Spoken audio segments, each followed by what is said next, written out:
ಅನ್ನ ತಿಂದ್ರೆ ದಪ್ಪ ಆಗಲ್ಲ. ಚಿಂತೆ ಬಿಟ್ಟು ಅನ್ನ ತಿನ್ನಿ, ಖುಷಿಯಾಗಿರಿ. ಹೇಗೆ ಅಂತ ತಿಳ್ಕೊಬೇಕಾ? ಈ ವಿಡಿಯೋನ ಕಂಪ್ಲೀಟ್ ಆಗಿ ನೋಡಿ.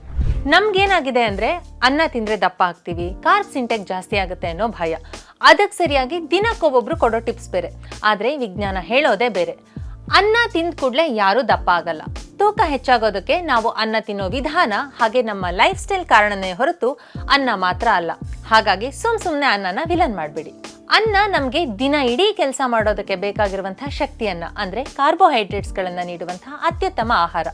ಆದ್ರೆ ಇಲ್ಲಿ ಮುಖ್ಯವಾಗಿ ಬೇಕಾಗಿರೋದು ಪೋರ್ಷನ್ ಕಂಟ್ರೋಲ್, ಅಂದ್ರೆ ನಾವು ಎಷ್ಟು ಪ್ರಮಾಣದಲ್ಲಿ ಅನ್ನವನ್ನ ಸೇವಿಸ್ತೀವಿ ಅನ್ನೋದು. ನಾವು ಎಷ್ಟು ಕ್ಯಾಲೋರಿ ಆಹಾರ ಸೇವಿಸ್ತೀವೋ ಅದಕ್ಕಿಂತ ಹೆಚ್ಚಿನ ಕ್ಯಾಲೋರಿಯನ್ನ ದೈಹಿಕ ಶ್ರಮ ಅಥವಾ ವ್ಯಾಯಾಮದ ಮೂಲಕ ಕರಗಿಸಿದ್ರೆ ತೂಕ ಹೆಚ್ಚಾಗೋದಿಲ್ಲ. ಹಾಗಾದ್ರೆ ಅನ್ನವನ್ನ ಆರೋಗ್ಯಕರವಾಗಿ ತಿನ್ನೋದು ಹೇಗೆ, ಅಥವಾ ಅನ್ನ ತಿಂದ್ರೂ ದಪ್ಪ ಆಗದೆ ಇರೋ ಹಾಗೆ ನೋಡ್ಕೊಳ್ಳೋದು ಹೇಗೆ? ತುಂಬಾ ಸಿಂಪಲ್. ಅನ್ನ ತಿನ್ನೋದಕ್ಕಿಂತ ಮುಂಚೆ ಸಾಕಷ್ಟು ನಾರಿನಂಶ ಇರುವಂತಹ ಅಂದ್ರೆ ಫೈಬರ್ ಹೆಚ್ಚಾಗಿರುವಂತಹ ತರಕಾರಿಗಳನ್ನ ಸೇವಿಸಿ.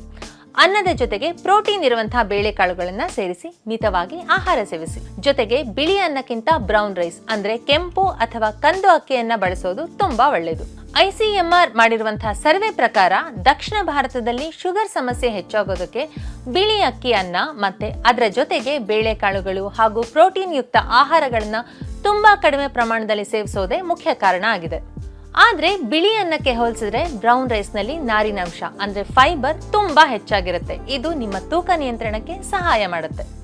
ಅನ್ನ ಮಾಡಬೇಕಾದ್ರೆ ಈ ಎಲ್ಲ ಅಂಶಗಳನ್ನ ಗಮನದಲ್ಲಿ ಇಟ್ಕೊಳ್ಳಿ. ಮೊದಲನೇದು, ಅನ್ನ ಮಾಡಬೇಕಾದ್ರೆ ಅಕ್ಕಿಯನ್ನ ಚೆನ್ನಾಗಿ ತೊಳಿರಿ. ನಂತರ ದೀರ್ಘಕಾಲದಲ್ಲಿ ನೀರಿನಲ್ಲಿ ನೆನೆಸಿಡಿ. ನಂತರ ಅಕ್ಕಿಯನ್ನ ಬೇಯಿಸಿ ಅನ್ನ ಮಾಡಿದ್ರೆ ಅನ್ನ ಹಗುರಾಗುತ್ತೆ, ಹಾಗೆ ಸುಲಭವಾಗಿ ಜೀರ್ಣ ಆಗುತ್ತೆ. ನೆನಪಿನಲ್ಲಿಟ್ಕೊಳ್ಳಿ, ಕೇವಲ ಅನ್ನ ತಿನ್ನೋದ್ರಿಂದ ಮಾತ್ರ ತೂಕ ಹೆಚ್ಚಾಗೋದಿಲ್ಲ. ಹಾರ್ಮೋನ್ ಇಂಬ್ಯಾಲೆನ್ಸ್ ಇರಬಹುದು, ಪುವರ್ ಲೈಫ್ ಸ್ಟೈಲ್ ಇರಬಹುದು, ಅಥವಾ ನಮ್ಮ ಜೆನೆಟಿಕ್ಸ್ ಕೂಡ ತೂಕ ಹೆಚ್ಚಾಗೋದಕ್ಕೆ ಕಾರಣ ಆಗಿರಬಹುದು. ಹಾಗಾಗಿ ಅನ್ನವನ್ನ ಪ್ರೀತಿಯಿಂದ ಸರಿಯಾದ ಪ್ರಮಾಣದಲ್ಲಿ ತಿನ್ನಿ, ಹಾಗೆ ಆರೋಗ್ಯವಾಗಿರಿ. ಈ ರೀತಿಯ ಹೆಚ್ಚಿನ ಮಾಹಿತಿಗಳನ್ನ ಪಡೆಯೋದಕ್ಕಾಗಿ ನಮ್ಮ ಯೂಟ್ಯೂಬ್ ಚಾನೆಲ್ನ ಸಬ್ಸ್ಕ್ರೈಬ್ ಮಾಡಿ. ಹಾಗೆ ಲೇಖನಗಳನ್ನ ಓದೋದಕ್ಕಾಗಿ ಹ್ಯಾಪಿಯೆಸ್ಟ್ ಹೆಲ್ತ್ ಕನ್ನಡ ವೆಬ್ಸೈಟ್ ಅನ್ನ ನೋಡಿ.